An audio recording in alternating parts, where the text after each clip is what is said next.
안녕하세요. 안녕하세요.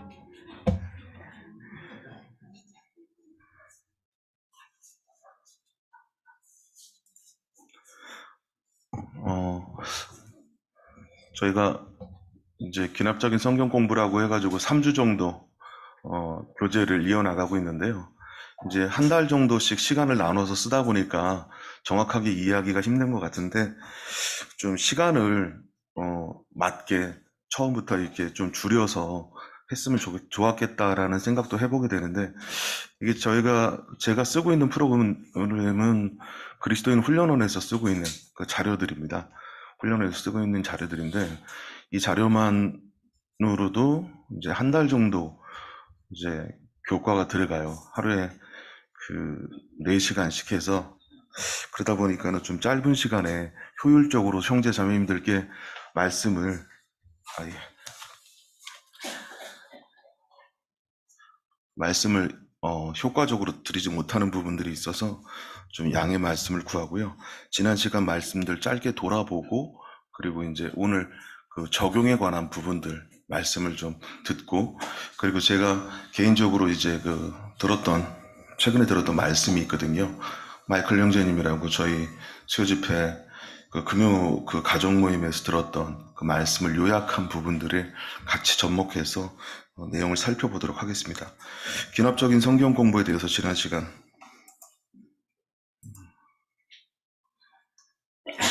말씀을 했는데요. 성경을 공부하는 목적이 무엇이냐? 지난번에도 말씀했지만 창조 목적의 회복과 지속적인 확신이라고 말씀을 드렸습니다. 너는 청년인 때에 너의 창조자를 기억하라고 젊은 청년에게 말씀하고 있는데요. 전도자는요. 공고한 날에 이르기 전, 곧 나는 아무 낙이 없다고 할 해가 가깝기 전에 너의 창조자를 기억하라. 그리고 13절에 보면은 12장 13절에 보면 이래 결국을 다 들었으니 하나님을 경외하고 그의 명령을 지킬지어다라고 말씀하고 있습니다. 이것이 우리가 태어난 창조 목적의 회복과 지속적인 확신이죠. 사람들한테 왜 살죠? 라고 물어보면 다양한 철학적인 생각들을 많이 하고 또 의견들을 많이 갖고 또 생각들을 많이 자기가 가지고 있는 대답들을 많이 합니다. 근데 정확한 답은 잘 모르는 것 같아요. 믿는 그리스도인으로서 그들에 대한 그 질문들 아니면 그들이 우리들에 대해서 우리가 왜 살고 있는지 인간의 창조 목적이 무엇인지에 대해서 질문할 때 그런 것들에 대한 대답을 정확하게 해줄 필요가 있다. 하나님 우리를 창조하셨고 그 창조 원리에 따라서 우리는 그분과 함께 기뻐하는 삶 그리고 그분과 함께 사랑의 사귐을 누리는 삶 우리가 그분에게 영광을 돌리는 것이지만 어, 영광을 받기 위해서 만들어진 존재이지만 하나님과 근본적으로는 영원한 사랑의 사귐, 그러니까 그분과 연합돼서 하나 되는 사귐을 갖고자 하시기 위해서 우리를 창조하셨다는 거죠. 그런 질문들에 대해서 우리는 대답할 준비를 하고 그리고 어, 우리 마음에 그리스도를 주로 삼아서 주님을 먼저 주님으로 삼고 거룩하게 삼아서 그런 대답을 해야 된다는 겁니다. 그리고 영적인 성장과 성숙의 필수 공급원이라고 주님 말씀했습니다. 때로 이제 때가 오래므로 너희가 마땅히 선생이 되어야 할 터인데 아직 젖이나 먹고 단단한 식물을 먹지 못한다. 이 말씀이 굉장히 다양한 의미를 포함하고 있는데요. 나는 이미 다 알고 있다라고 생각하는 그런 마음들을 가지고 있으면서 실제적으로 하나님과 교회와 세상에서 드러나는 삶은 알고 있는 지식과는 상반된 삶을 살 때가 많죠. 근데 히브리서 기자 같은 경우는 물론 그 당시에 썼던 말씀은 연약한 히브리 성도들을 위해서 그리고 또 유대 민족들을 위해서 말씀을 한 것이긴 하지만 온전하게 하나님의 말씀을 잘 붙들고 그리고 성숙한 모습으로 살아나야 된다. 돼지가 있는데 돼지가 잘 크면 그냥 돼지인데 잘 크지 않는 돼지를 위축돈이라고 하거든요. 위축돈? 이제 그거는 상품성이 없는 돼지죠. 이런 표현을 써서 그렇지만 이게 자라야 되는데 안 자라는 거예요. 자라야 되는데 자라지 않으면은 그 양돈하는 분이 걱정이 크죠. 그리고 또 자녀를 낳는데 자녀가 성장해야 되는데 성장하지 않는 모습들.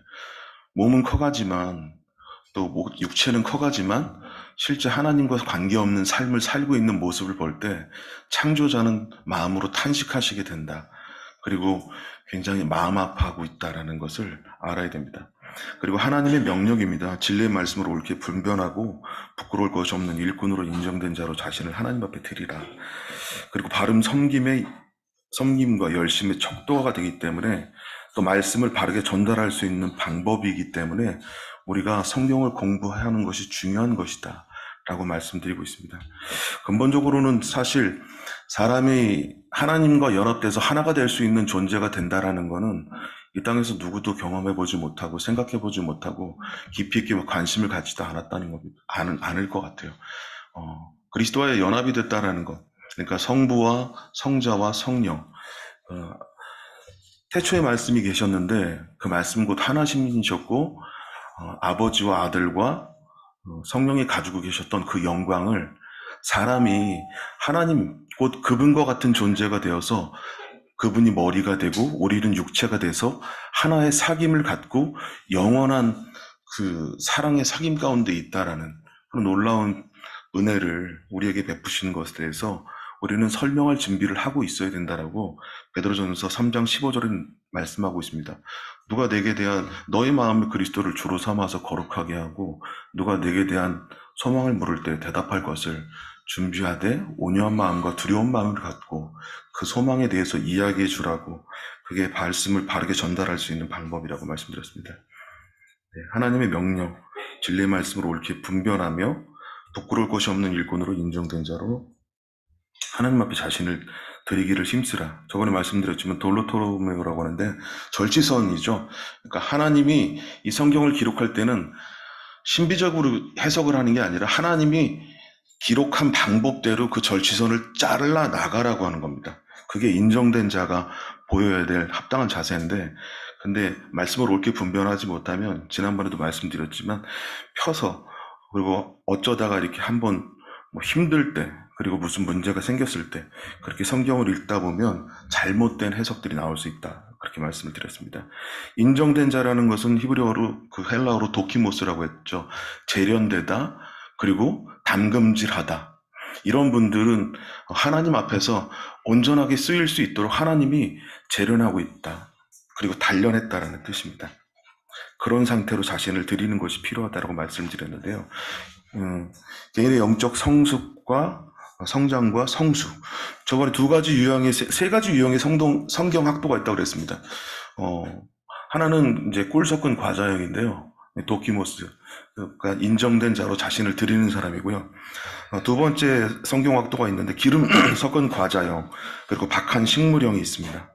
말씀을 전혀 대하지 않는 생활 습관, 신비적인 방법, 비정상적인 방법으로 말씀을 이해하려는 태도, 교훈 서적을 통해서 성경을 대체하는 습관, 미디어를 통해서 신앙을 대체하는 습관, 그리고 사람과 그의 말을 따르는 습관, 이런 것들이 개인적인 성숙과 두 가지 유형의 성경 학도인데요.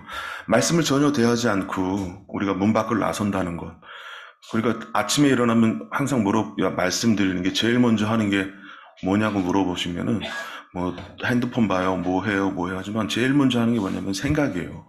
아침에 일어나면 제일 먼저 하는 게 생각입니다. 그래서 오늘 하루의 스케줄을 어떻게 짜고 누구를 만나고 어떤 사람과 교제를 할지를 그리고 어떤 업무를 처리를 할 때일지를 어떤 행정적인 절차를 밟아야 될지를 생각을 하게 된다고요. 근데 그 생각에 하나님의 말씀이 없고 기도가 없다면은 그 계획은 이미 실패한 거예요. 나를 떠나서는 너희가 아무것도 할 수 없느니라 주님 말씀했는데요. 저번에 말씀드렸지만은 나를 떠나서는 너희가 아무것도 해서는 안 돼 라고 주님 말씀하시는 겁니다.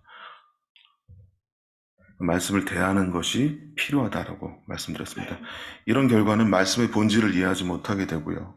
그러니까 성경을 통해서 하나님이 말씀하신 본질을 이해하지 못하고 삶의 적용에도 변화가 없습니다. 그리고 진리로 인정될 수 없어요. 성령의 교통함이 없다. 이제 성도들하고 이렇게 교제를 나누려고 하는데 계속 세상적인 얘기만 하는 거예요. 말씀을 이야기하려고 해도 어떤 요새 뭐 땅이 어떻고, 뭐 집이 어떻고, 금리가 올랐고, 지금 우크라이나 사태 때문에 물론 그런 대화들도 필요하죠.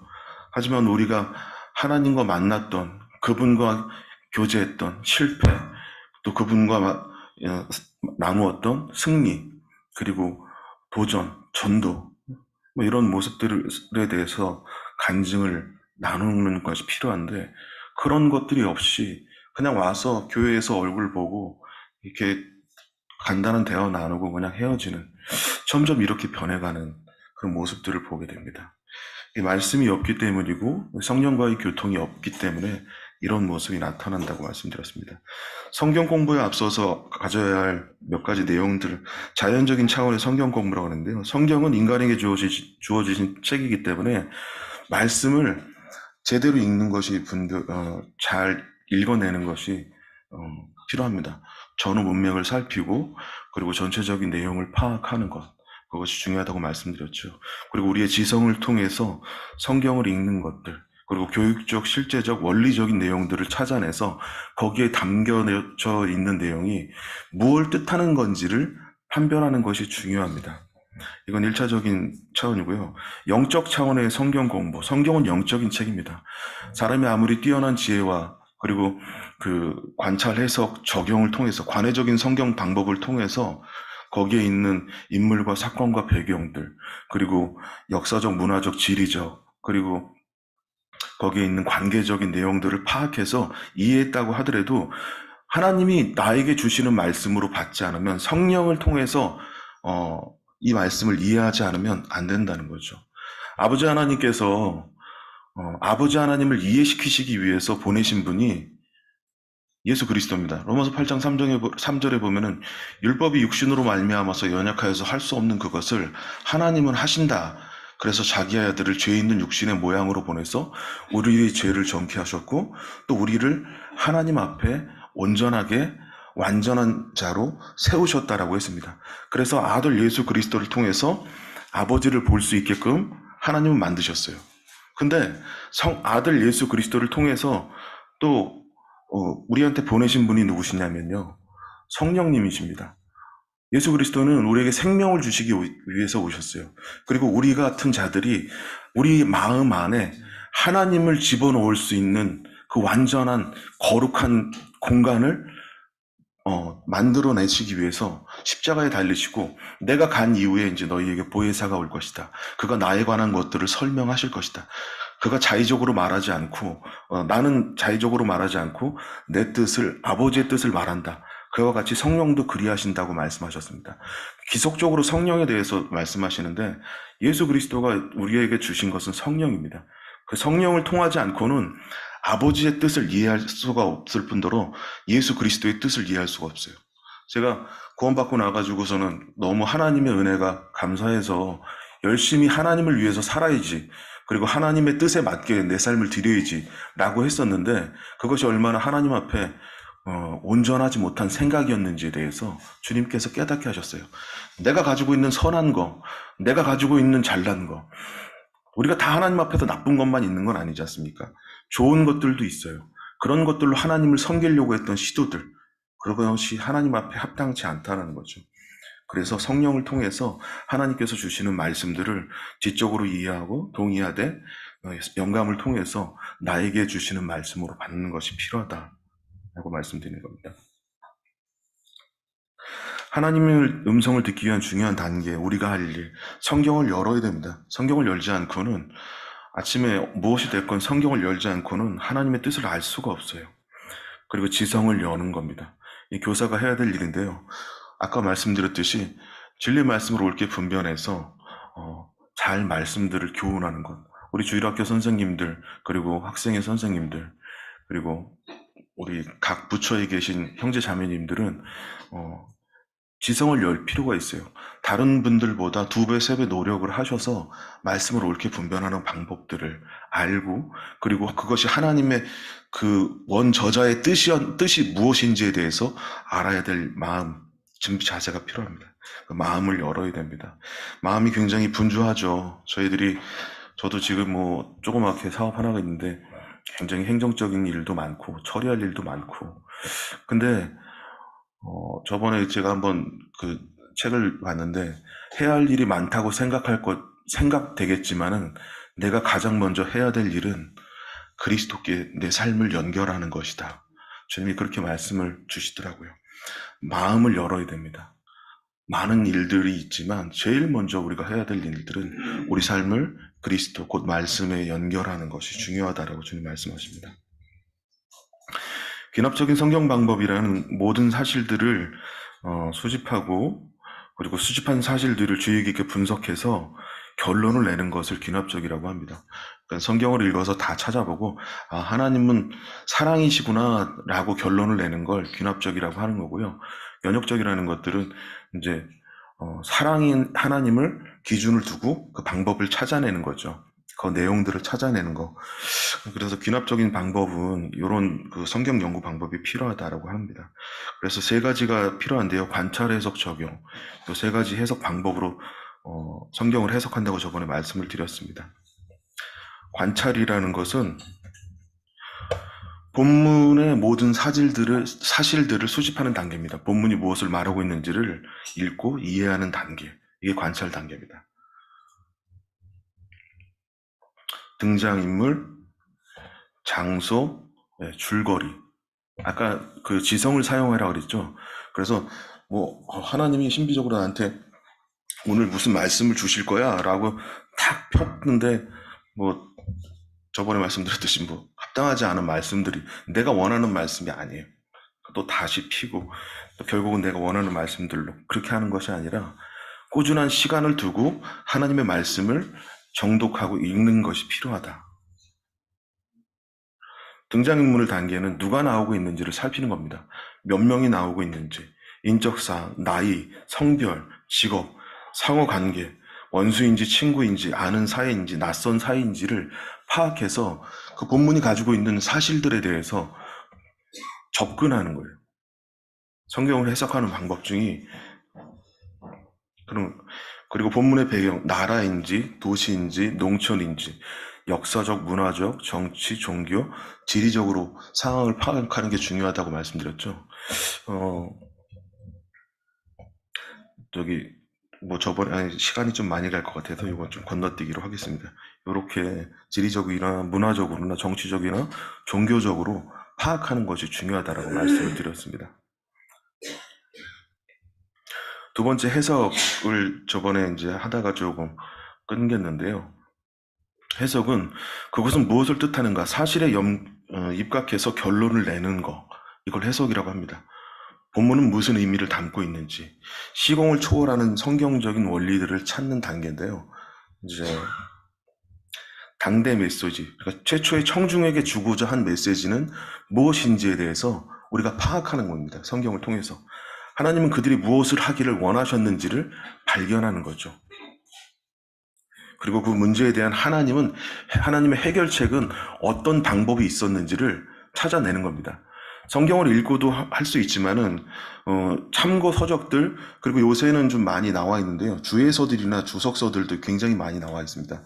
근데 저희들이 알다시피 저희는 그 세대주의적인 입장에서 성경을 해석하지 않습니까? 근데 지금 우리가 많이 보고 있는 그 주석서들은 대부분 언약주의적인 입장에서 성경을 해석하고 있어요. 세대주의적인 입장이라는 것은 그 세대를 통해서 하나님께서 말씀하시고, 그리고 그들에게 하나님을 나타내는 그런 종말론도 좀 다르지만요. 언약주의적인 입장의 성경책들은 좀 쉽게 설명을 드리자면, 언약주의적인 입장에서는 과거에 예수 그리스도를 알지 못하던 사람들을 어떻게 믿었는지, 아니면은 그들이 어떻게 구원을 받았느냐, 그러면 유대인들을 기준으로 뒀을 때 오실 그리스도를 바라보고 그들은 하나님을 믿었다는 거죠. 근데 세대주의적인 입장에서는 그렇게 얘기하지 않지 않습니까? 아브라함이 그것을 믿음에 의로 여기셨더라. 그리고 히브리서 10장에 있는 그 믿음장처럼 하나님은 그들이 가졌던, 그 시대에 가졌던 그들의 믿음을 의로 여기시고 그들을 구원하셨다는 거죠. 그것이 제사가 될 수도 있고 하나님이 원하시는 방법이 될 수도 있다는 거죠. 이런 입장에서 성경적인 접근을 했을 때 우리가 알지 못하는 세종대왕이야 쉽게 설명하는 이순신 이런 사람들이 어떻게 구원을 받았는지에 대해서도 성경적으로 풀어내기도 쉽고 그리고 또 이해하기도 쉽다는 겁니다. 그런 문제들에 대해서 하나님의 해결책을 잘 살펴보는 것이 중요하다는 겁니다. 그래서 참고 서적들 그런 것들을 가지면 좋고요. 저번에 말씀드렸듯이 뭐 디럭스 바이블이라든지 이런 것들을 사용하시면 되게 많이 좋습니다. 원리인 단계인데요. 특정 시대, 특정한 사람이 아닌 모든 시대, 모든 인류에게 주는 메시지. 아브라함에게 독자 이삭을 드리라.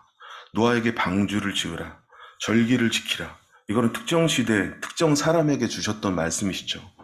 그렇죠? 근데 시간을 초월하는 진리들 같은 경우는요. 에베소서 성령 충만을 받으라. 이렇게 말씀을 하고 있습니다. 이거는 시대를 초월해서 주는 말씀이기도 하고 그리고 시대를 초월해서 가장 우리들에게 적용이 가능한 빨리 적용할 수 있는 장이 저는 잠언이라고 생각을 합니다. 잠언은 모든 말씀에 있어서 시공을 초월하면서도 그리고 그 당대의 메시지가 오늘날 메시지로 들려질 수 있는 거죠. 예를 들면은 잠언 2장에 보면은 1절에 내 아들아 네가 만일 나의 말을 받으며 나의 계명을 간직하며 내 귀를 지혜에 기울이며 이렇게 시작을 하고 있습니다. 그리고 3장에도 내 아들아 나의 법을 잊어버리지 말고 내 마음으로 나의 명령을 지키라. 그리고 4장에도 아들들아 아비의 훈계를 들으며 명철을 얻기에 주의하라. 이거는 세대가 지나서도 그 특정 시대 특정 사람에게 하는 말일 뿐만 아니라 우리에게도 동일하게 들려진다는 거죠. 그리고 근신을 지키라 내 아들아 내 명철에 주의하며 근신을 지키라. 그리고 대저 음녀의 입술은 꿀을 떨어뜨리는 그의 입은 기름보다 미끄러우니 나중은 쓱같이 어렵다. 이런 말씀들 음료에 대한 말씀 음란한 것들에 대해서도 시공을 초월해서 우리한테 전수 가능한 말씀들이 될 수 있다는 거 이런 부분들을 원리들을 찾는 겁니다. 시간을 초월한 원리인데요. 모든 성경은 우리를 위한 것이지만 모든 성경이 우리에 관한 것은 아니다. 아이언사이드 형제님께서 말씀하신 건데 모든 성경이 우리를 교훈하고 가르치기 위해 주어졌지만 모든 본문이 우리의 상황에 직접 적용할 수 있는 것은 아니며 모든 성경이 우리에 관한 것은 아니다라는 말씀입니다. 저번에 말씀드렸듯이 뭐 약국에 가면 많은 약들이 있습니다. 근데 그 약들은 다 우리를 위한 약들이죠. 하지만 내가 맞는 질환에 적용되어질 수 없는 약들이 있어요. 아무거나 좋다고 이것저것 먹으면은 중독돼가지고 큰일이 생기지 않습니까? 병원에 가도 여러 진료과들이 있어요. 다리가 부러졌는데 내과에 가서 진료해달라 그러면은 안 되지 않습니까? 그러니까 성경은 우리를 위해서 쓰여졌지만 그 성경이 모두 우리에게 적용할 수 있는 건 아니에요. 그래서 관찰하고 해석하고 적용을 하되 거기에 나와 있는 내용이 성령께서 오늘 너에게 주시는 말씀은 이것이다 라고 주님이 주시는 그 말씀이 있어요. 그 말씀을 갖고 힘을 입어서 나가는 거죠. 해석 단계에서 주의해야 될 점은 주관적인 진리, 자신이 바라는 의미가 아니라 성경이 말하는 바를 진리를 찾는 것이 중요한 겁니다. 또 객관적인 진리, 본문이 의미하는 바가 주관적인 그런 그 생각이 아니라 객관적인 진리에 입각해서 말하고 있는 내용들을 살펴보는 거죠. 현실적이고 준행 가능한 진리를 발견하는 거죠. 사실 저희가 성경을 읽으면서 병고침을 받기 위해서 기도하라는 말씀이 야고보서 5장에 있지 않습니까? 너희 중에 병든 자가 있느냐? 그를 위해서 기도할 것이요. 장로들을 청해서 기도하라고 말씀을 하고 있습니다. 장로님들 머리에 이제 그 안수하고 기름을 바르고 나 병 낫기를 위해서 기도하라. 근데 그 말씀 하나만 가지고 병원에 가지 않고 그냥 기도만 하고 있으면 그게 준행 가능한 진리일까요? 물론 선교지의 어려운 환경들, 열악한 환경에서 하나님께서 신비적인 일들을 통해서 치료하는 경우도 있습니다. 저기 누구냐, 외과 의사가 굉장히 유명하신 분이 있는데, 갑자기 생각이 안 나네요. 예, 아니. 저희 서복정제가 아니라, 형제님이 아니라, 그, 그, 서해, 그 선장이 총 맞아가지고서는, 아, 예. 예, 아덴만에서 이렇게 살렸던 원장인, 그 의사 원장이 그래요. 이 사람, 이국종, 예, 이국종 교수님이죠. 그분이 하시는 말씀이, 이 사람은 자기가 봤을 때 절대 살 수가 없는 사람이다. 외과적으로도 절대 살 수가 없는 사람인데 살아나는 경우가 있다라고 보시더라고요. 근데 이 사람은 간단한 치료고 웬만하면 다 살 수가 있는데도 그냥 죽는 경우를 본다는 거예요. 그러면서 생명은 사람에게 있는 것이 아니라 조물주의 손에 있는 것이다라고 그렇게 표현을 하시더라고요. 어, 현실 가능하고 준행 가능한 진리들, 이런 것들, 그러니까 우리에게 보편적으로 치료받을 수 있고, 약국에 금방 가면은 약들 먹을 수 있잖아요. 근데 그걸 참고 주님 낫게 해주세요라고만 기도만 하고 있으면 결국엔 큰 병으로 이어질 수가 있다라는 거죠. 적용 단계, 이제 적용 단계에 대해서 들어왔네요. 나는 어떻게 반응해야 하는지, 나의 행동에 영향을 주는 원리들을 끌어내는 단계를 적용이라고 합니다. 나는 무엇을 해야 하는지, 실천 방법을 생각하는 단계를 적용이라고 합니다.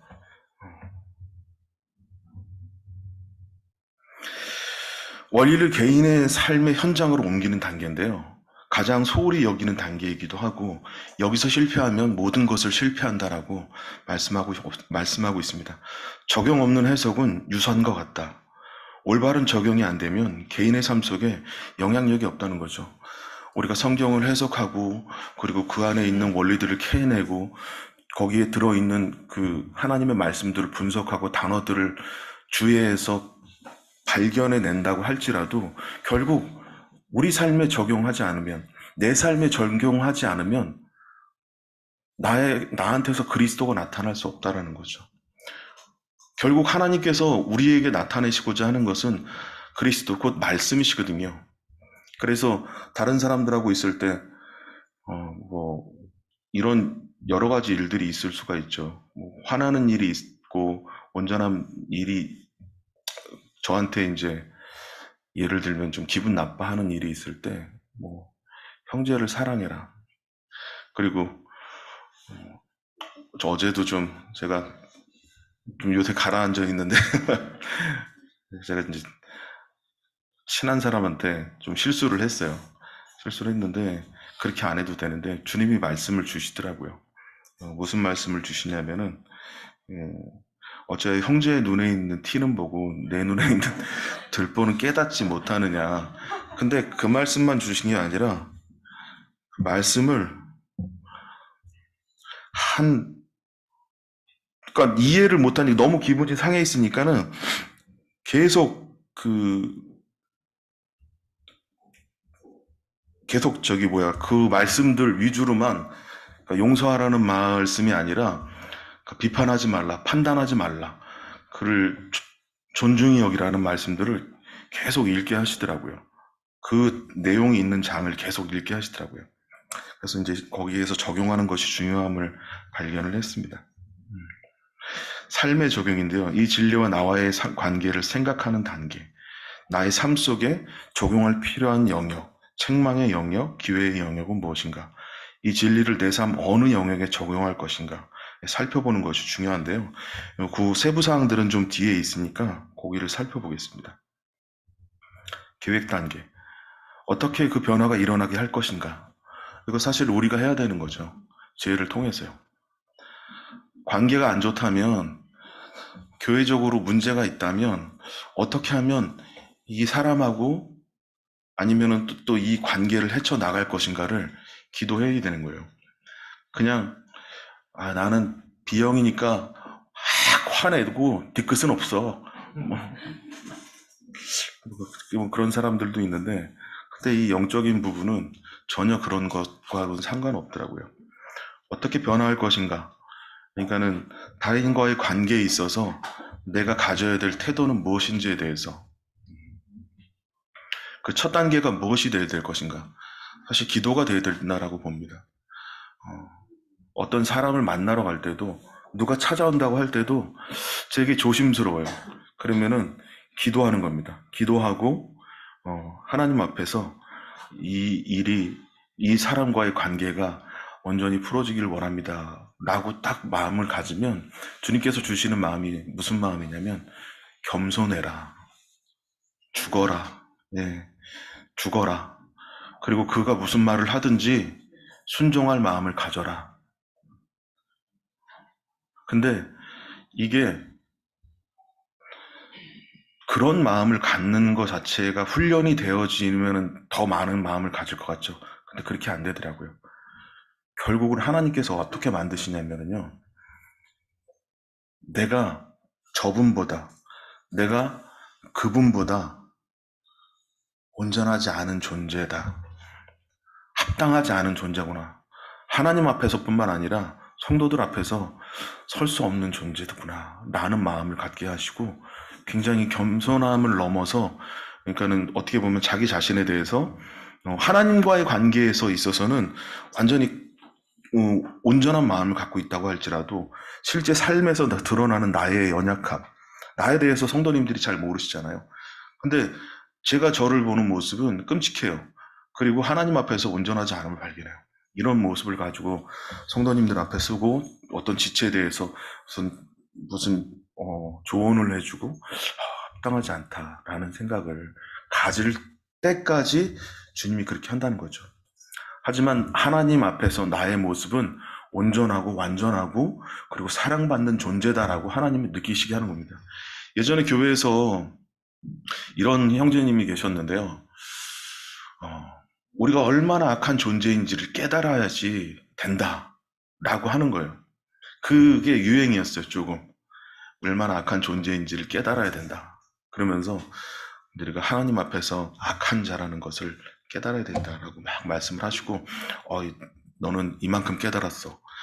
내가 봤을 땐 형제는 이만큼 깨달은 것 같아. 여기까지 온 것 같아. 표현으로는 좀 안 했지만은 아직 애굽에 있어. 지금 광야 정도에 머문 것 같아. 지금 뭐 이제 강을 건널 준비가 된 것 같아.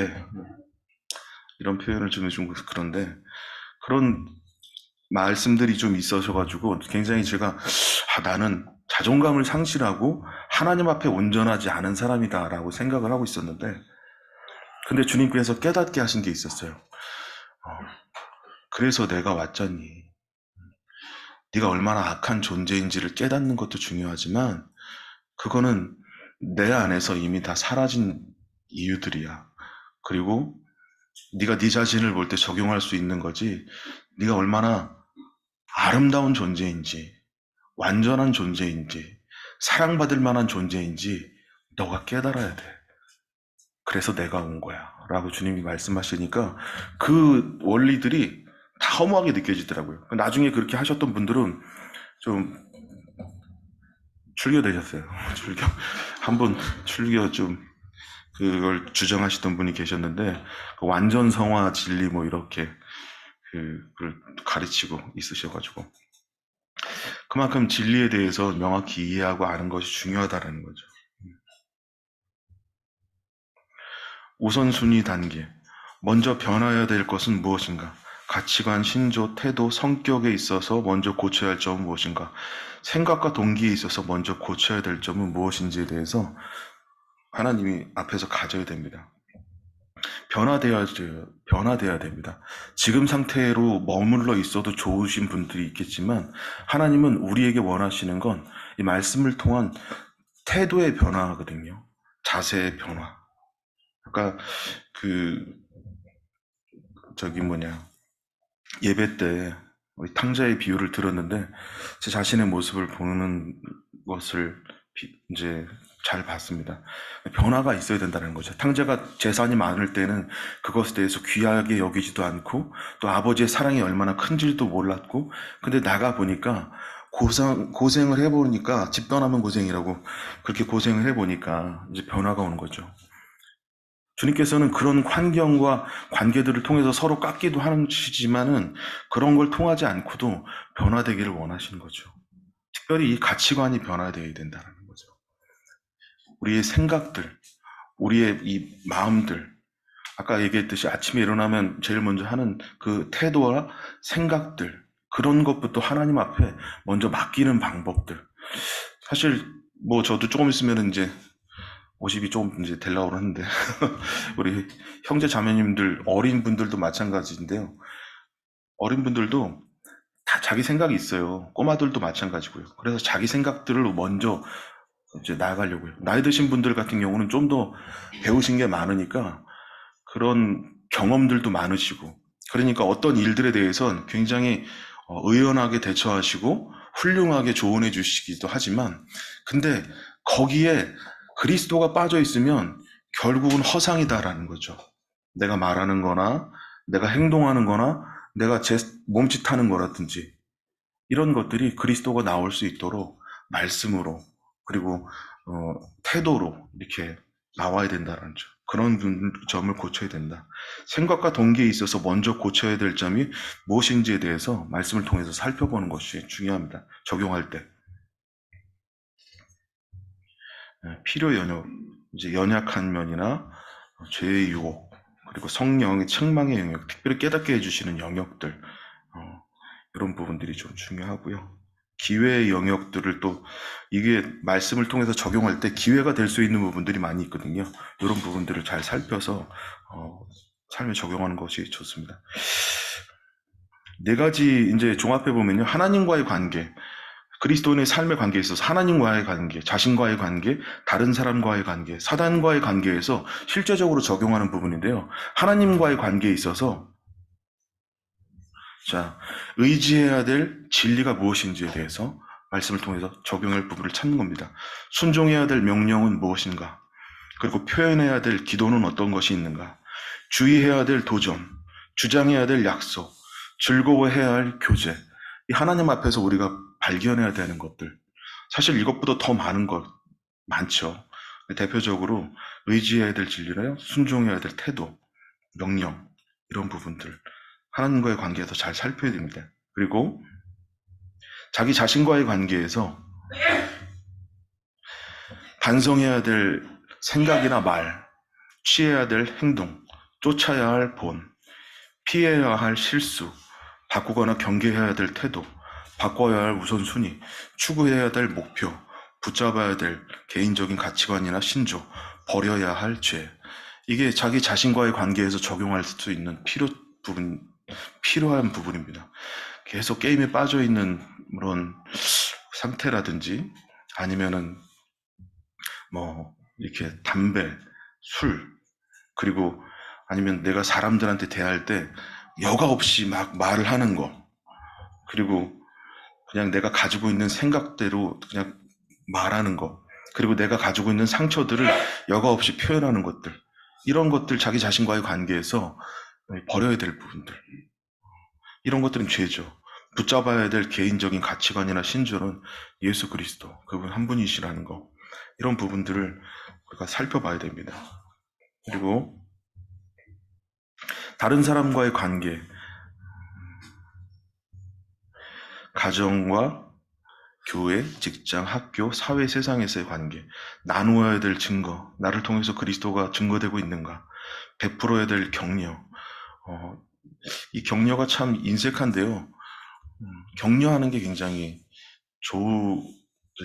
격려는 이제 뭐 고래도 춤추게 한다, 칭찬은 그런 표현이 있지 않습니까?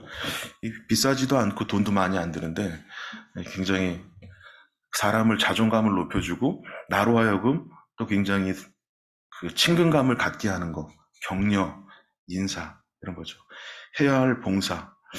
교회적으로 저희가 뭐 직장에서나 사회적으로도 우리가 봉사를 하고 있지만 특별히 저는 이 교회에서 이 봉사가 많이 필요하다라는 생각을 해봅니다. 저희들이 교회 안에서 좀 변화돼야 될 것들, 봉사 부분이라면은 은사를 가지고 이렇게 학생들을 섬기는 거, 또 청년들을 섬기는 거, 이런 것들이 좀 봉사에 포함이 될 수 있겠죠. 뭐 청소하는 거, 이런 부분들도 중요하겠죠. 네, 주님으로 말미암아서 봉사하는 거, 주님의 힘으로 봉사하는 거, 그리고 봉사할 걸 찾는 것이 중요하다라는 생각을 해봅니다. 우리 형제님들 보면은, 특별히 청년 형제님들, 막 음식물 쓰레기 뭐 이렇게 다 버리고, 그리고 이렇게 그 저기 뭐죠? 그 쓰레기통 비우고 청소하시는데, 그런 걸 보면서 저는 말씀으로 주님을 보는 게 아니라 그 모습을 통해서 주님을 봅니다. 주님이 함께 하시고 계시는구나. 성장해야 될 교제, 해줘야 될 권면. 좀 조심해야 되는데요. 권면이라는 것은 권면을 받을 만한 그 상태, 그리고 위치가 되시는 분들한테 꼭 해야 되는데, 어려도 나이 든 분들한테 권면할 수 있죠. 그리고 자기가 꼭 못하겠으면, 좀 힘들고 어려우면, 저는 저기 연보함에다가 뭘 써가지고 좀 집어넣어도 괜찮다고 생각합니다. 관계가 파괴되는 것보다 이제 연보함 같은 데다가 좀, 난 이러이런데 누구 이렇게 좀 이런 부분이 변해서 거기다가 광훈이 싫어. 그렇게 안 좋아. 그렇게 써보내지 마시고 왜 안 좋은지, 뭘 바꿔야 되는지 이렇게 했으면 좋겠다라고 해주시면 좋을 것 같아요. 경계해야 될 태도, 다른 사람과의 관계에서 경계해야 될 태도는 특별히 인간관계인 것 같습니다. 인간관계. 사람을 잘 사귀어야지, 잘못 사귀면 굉장히 다 안 좋아지더라고요, 관계가. 사단과의 관계에서 입어야 될 영적인 갑옷, 그리고 거절해야 될 유혹, 대적해야 될 사람, 피하고 자백해야 될 죄, 이런 부분들을 잘 살피는 것이 필요합니다. 우리의 대적 사단은 거룩한 성도들의 삶을 부패하게 만들고 둔감하게 만든다라는 우리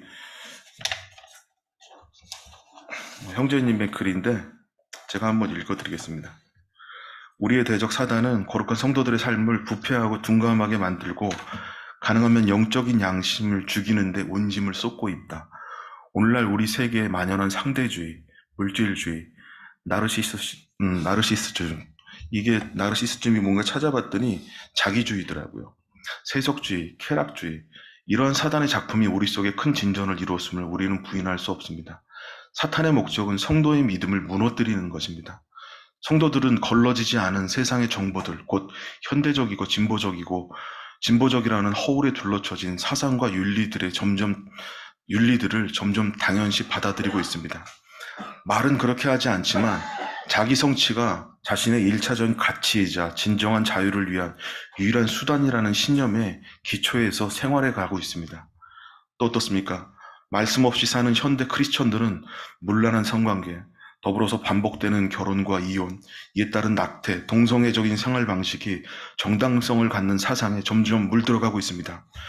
보수적인 기독교 신자들은 이론적으로는 그러한 것은 도덕적으로 공허와 느슨함을 지지하지 않는다. 그런 것들은 지지하지 않는다라고 말하고 있지만 실제 삶에서 동일한 죄악에 빠지는 경향을 보이고 있습니다. 무엇보다 최근 몇 년 동안 기독교 지도자들의 꾸준한 흐름은 성과 돈, 그리고 권력에 대한 잘못된 처리로 인해서 공개적으로 그들 자신을 불명예스럽게 만들고 있다는 것입니다. 그리고 많은 기독교인들이 지도자들을 우상화하고 그들을 스타로 취급하면서 돈과 박수로 주님보다 사람을 높여서 결과적으로 자신의 영적 취약성을 만들어내는 일을 하고 있다는 점입니다. 그들은 주님을 높이는 대신 설교자들을 우상화하면서 그들을 할리우드 스타로 만들고 있습니다. 마이클 형제님이 외국에 계신 형제님이시라 좀 그렇게 표현을 쓰고 있습니다. 인도자들은 심지어 그들의 실패에도 불구하고 그들에게 보내는 아첨을 진실이라고 받아들입니다. 아첨으로 도두어진 지도자들은 자신의 경험, 지식, 기술이 그를 매우 중요하고 또는 어떤 것에 대해서도 심각하게 틀릴 수 없다는 생각을 하게 만들고 있습니다. 또는 그가 속한 부초의 일에 없어서는 안 될 존재라고 쉽게 믿어버리게 된다는 점입니다. 그는 자신이 하나님이 법 위에 있다고 착각하고 그가 원한다면 자유롭게 규칙을 변형시킬 수 있다고 생각하지 합니다. 그렇게 설교단은 고백과 회개보다는 격찬을 이끌어내기 위한 무대가 되는 경우가 많습니다. 지도자들은 이러한 자기 기만의 자리에서 내려와야 합니다. 그리고 양들에 대한 직접적인 책임이 자기 자신에게 있다는 점을 고백하고 성도들과 함께 회개해야 합니다. 우리는 사탄이 영적인 전쟁에서 큰 진전을 이뤘다는 사실을 직시해야 합니다. 그러므로 성도는 말씀을 통해서 자기 성찰과 반성, 일상의 죄들에 대한 매일의 회개를 부르짖으며 영적 생활 방식을 다시 정립해야 합니다. 사탄은 계속해서 승리하고 또 승리하기를 원하고 있습니다. 우리에게 변화가 오려면 우리 영혼에 뿌리 내린 육체적인 안일함을 성령과 말씀으로 쫓아내야 합니다. 하나님께 대한 무한한 복종은 하나님의 숭고한 위엄과 무한한 힘을 이끌어낼 수 있습니다. 복잡해져만 가는 기독교 사랑의 정의는 단순한 믿음에서 시작됩니다. 그리고 그 믿음은 하나님의 말씀으로 말미암는다는 것을 우리는 알아야 합니다. 네. 중요한 것은 우리가 우리 자신을 돌아보는 것도 중요하지만 제일 끝에 있는 말씀처럼 하나님의 말씀으로 말미암는다는 것. 우리가 이 진리의 말씀으로 옳게 분별하고 하나님께서 우리에게 원하시고자 하는 변화되어야 될 태도 그리고 행동은 무엇인지에 대해서 잘 살피는 것이 필요합니다. 기업적인 성경 공부는 등산과 같다고 표현을 하십니다. 당대 메시지를 시간을 흘러서 오늘날 현대에 살고 있는 나의 삶의 메시지로 바꾸는 것. 등반은 자기 절제와 헌신과 시간을 요구합니다. 훈련과 헌신 없이는 성경 공부 방법을 지속할 수 없습니다. 이 말씀은 곧 지속적으로 하나님과 말씀을 교제를 갖지 않으면 변화될 수 없고 변화가 나타나지도 않는다는 말씀이죠. 우리 성도님들이 저와 함께 그리고 우리 모두가 진리의 말씀을 옳게 분별해서 부끄러울 것이 없는 일꾼으로 인정된 자로 우리에게 소망을 묻는 자들에게 대답할 것을 준비하는 그러한 그리스도의 좋은 군사로서 이 전쟁을 승리로 이끌어 나갔으면 하는 마음이 있습니다. 네, 이상으로 말씀을 마치겠습니다.